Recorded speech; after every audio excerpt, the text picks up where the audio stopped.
Μπορούμε ακόμη να εντοπίσουμε κοινωνικές ανισότητες ή ορισμένες ανισότητες στα εκπαιδευτικά συστήματα στην Ευρώπη σήμερα? Θεωρώ πως υπάρχουν ανισότητες ακόμη. Σε σχέση με το σχολείο γενικότερα, ότι πώς φέρονται οι καθηγητές στους μαθητές, σε κάποιους που τα διαβάζουν ίσως τους διαφοροποιούν. Αυτό νομίζω. Ευχαριστώ. Επίσης, για παράδειγμα, τι σκέφτεσαι για την ιδιωτική εκπαίδευση? Πιστεύετε ότι στην περίπτωση αυτή αντανακλώνται οι κοινωνικές ανισότητες του παρελθόντος? Τι εννοείς?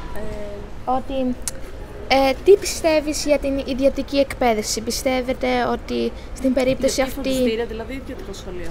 Για το σχολείο, τα ιδιωτικά σχολεία. Αν διαφοροποιείται με το δημόσιο, ξέρω εγώ. Ναι, και άμα αντανακλώνται οι κοινωνικές ανισότητες του παρελθόντος. Δηλαδή? Ότι αυτοί που είχαν πιο πολλά λεφτά πηγαίνανε στα ιδιωτικά σχολεία. Λίγο να τα σχολιάσεις.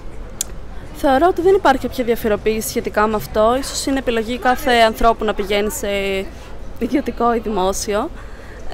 Το ιδιωτικό ίσως ισχύει ότι πηγαίνουν ίσως αυτοί που έχουν παραπάνω λεφτά, αλλά ισχύει ότι μπορούν να πάνε επίσης και στο δημόσιο, διότι είναι ανάλογα τις επιλογές του κάθε μαθητή. Δεν θεωρώ δηλαδή ότι είναι απαραίτητα με τα λεφτά ή ότι αυτοί που πηγαίνουν τέλος πάντων σε δημόσιο είναι κατώτεροι, ξέρω εγώ, από όσους πηγαίνουν στο ιδιωτικό. Αυτό. Ευχαριστώ πολύ.